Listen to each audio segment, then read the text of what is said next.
interested in taking your passion for writing to a full-time profession, then you clicked on the right video, my friend.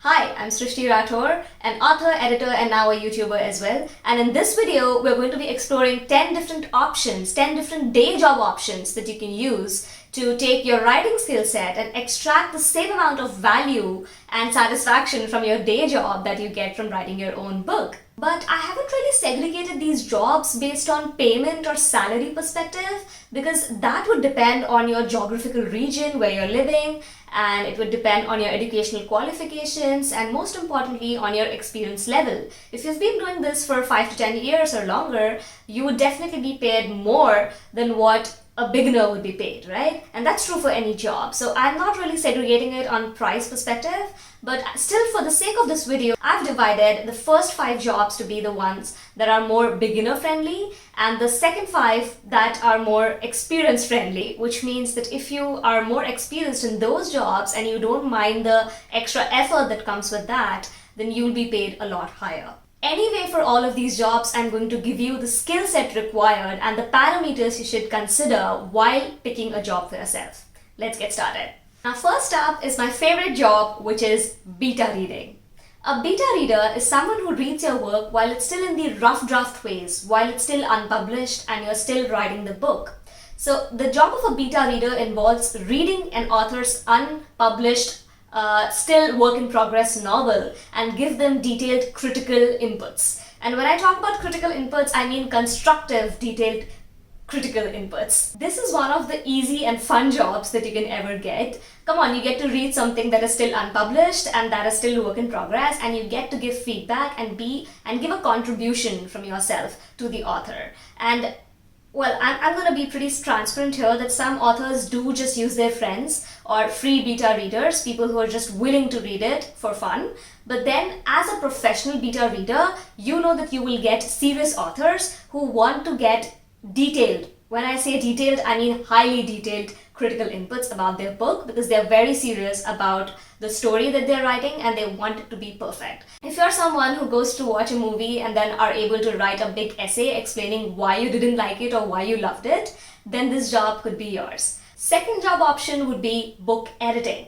This is something that pays quite a lot compared to beta reading. So of course, this is the one that I transitioned to from being a beta reader to being an editor. I mean, I still did take up beta reading projects, but then I shifted to being a full-time editor because that pays a lot. You still get to read a lot of unpublished work, a lot of good work, you still get to contribute. So this job, book editing, branches out into different aspects, which can be developmental, structural, stylistic, copy editing, or different types of editings, and I will not be able to actually talk about all of them in just single video. So if you're interested in knowing about that, make sure to hit the subscribe button and turn on the notification bell, because in the next month I have a video coming up just about that. But essentially the job of an editor is to either focus on language or focus on giving solutions to creative problems, creative story structural problems. So you should consider this option if you have good language skills, or if you're good at giving creative story structural solutions. Next up is content writing.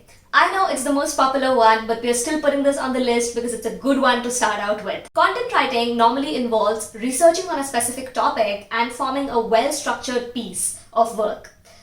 It could be a blog post, an article, an essay, or anything in general, in any format that you would want. It could be a bullet point list or in any easily digestible format, so that people can read the work and get the information as quickly as possible and are able to grasp most of it. As a content writer, you can be hired by small or big businesses who most of the times need this kind of information, blog posts, to put up on their website, and you get paid quite a lot if you're experienced in this. And even if you're not experienced, this is the easiest way to start out with if you want to write something from scratch. You should consider this content writing option if you think that you're good at organizing material or researching on a topic and organizing that in an easily digestible format. Fourth option is copywriting. This generally involves writing in order to sell a product or a service, or in general to improve the brand recognition of a company. This is a versatile job because you could be writing a lot of stuff. You could be doing sales pages, advertising slogans, website content, product descriptions, or my favorite, email marketing. Businesses are always looking to pump up their email newsletters. And this could be a difficult as well as a high-paying job if you're experienced and good at it, which is actually true for any job. But still, this is a slightly difficult job because you need a convincing power in your writing. You need to hook the customers to the brand, and that's what the businesses are looking for, and that's what you get paid for if you're able to do. So you should consider this option if your writing has a strong convincing power for customers, because usually the aim of this job is to sell something. The option is copy editing.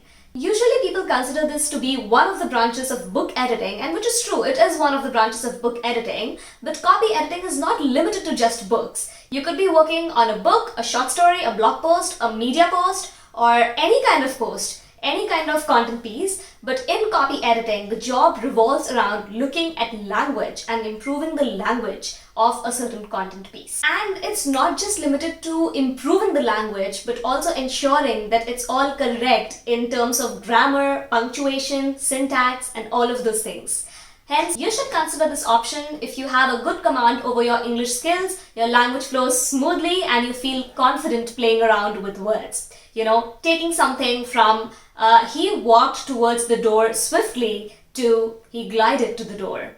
There is a difference, and as a copy editor, you need to know it. Now, at this point, we have covered the first 5 options, which are good for beginners specifically, and will still pay quite a lot if you're experienced at them, but those are the way to start out with. Next, we're moving towards 5 higher paying jobs, something that will require more effort on your end, but will be worth it because it pays quite a lot. Anyway, if you've been enjoying the video till now, please give me a like. 6th job is proofreading, which is the most important task of any publishing process. This involves carefully and diligently scanning the entire manuscript for the tiniest of errors that could have crept in, which may involve typos, formatting issues, punctuation errors, each and every little thing. Now, this can be a very high-paying job if you're exceptionally good at it, because professional authors are always willing to pay a lot for this service because this saves them a lot of embarrassment. But it's also a very time-taking job that requires quite some effort and quite some skill. You should consider this option if you're good at knowing grammar rules, punctuation rules, and most importantly, have a keen eye for picking out errors. Mistakes are not acceptable. Next up is script writing. As the title suggests, this involves writing a script for a drama play, theatre, or cinema, but most importantly, you can be hired to write a speech for someone.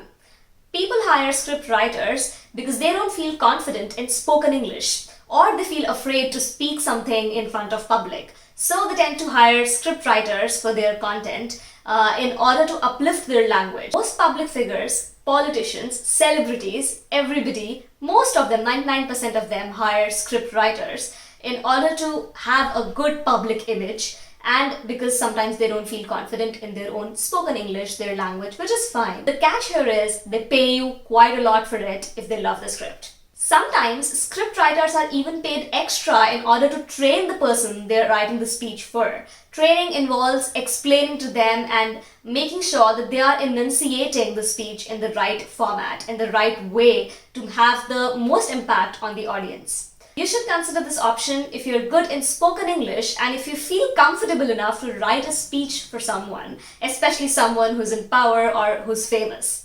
Next up is technical writing, which means you'll be writing product manuals, information leaflets, and that kind of stuff for companies, where you're giving instructions to the customers and explaining them how to use a certain product. This is just one example. There is of course a lot more options that you can get to write in technical writing. Well, this is a slightly boring job, but surely enough it pays quite well, and it's comparatively easier as compared to the other jobs. So it's high paying and it's easier in the high paying bracket. You should consider this option if you're good in writing easy instructional language for people to understand and grasp concepts easily, and also if you don't mind a slightly boring job. 9th option is legal writing, and I know, please don't click out of the video, no more boring jobs after this one, but the reason it's on the list is because it pays really well. Legal writing means writing contracts for lawyers and advocates, or for people in general if you're a lawyer, but if you're not a lawyer, you're a writer, you might need to get a law degree for this one. But then because it pays so much, and if you are not averted to law, this is a good option for you. It's a careful job again, much like proofreading, because mistakes are usually not acceptable in this job as well. And it's an important job, certainly not for a noob. So you should consider this job option only if you don't mind getting a degree in law, or if you are not averted to law. If you hate law, this is a boring job for you. Now to talk about the highest paying job in this industry, which would be ghostwriting. Now, this is a sensitive topic because it's a sensitive job to be talking about over here. You'll know why in a second, and that's why I'm going to be referring to Google. According to Wikipedia, a ghostwriter is hired to write literary or journalistic works, speeches, or other texts that are officially credited to another person as the author. What that means is that you will be writing a book and you will be selling that book to this another person, and they will be getting credit for it. Like when the book gets published, they will be getting the credit for it. And this person is your client, and they're going to pay you lump sum. They're going to pay you one amount as an advance for the book, and that would be it. Basically, when the book gets published, this other person who is your client will be termed as the author of the book, and nobody in the world will ever know that you were the one who wrote it.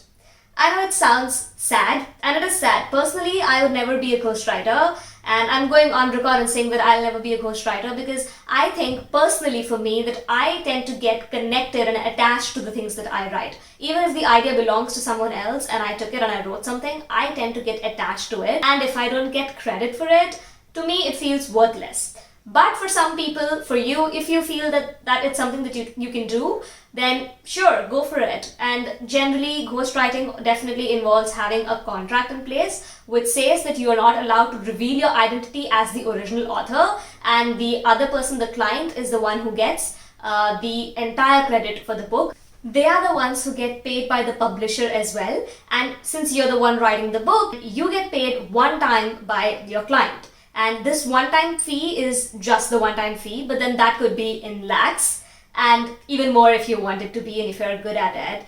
Usually, most celebrities and public figures who want to write their autobiographies but feel that they do not have good writing skills, they usually hire ghostwriters. And yeah, you can even be hired by someone in general who wants to be known as an author, has an idea, but doesn't know how to write. So ghostwriting in general is definitely the highest paying job in the industry. But you should only consider this job if you don't mind getting credit for your book ever. Even if it becomes the next Harry Potter explosion, you don't get credit for your own book. If you're comfortable with that, then ghostwriting is the way to go. You can earn more and more and more and more. You can be the richest person in the world.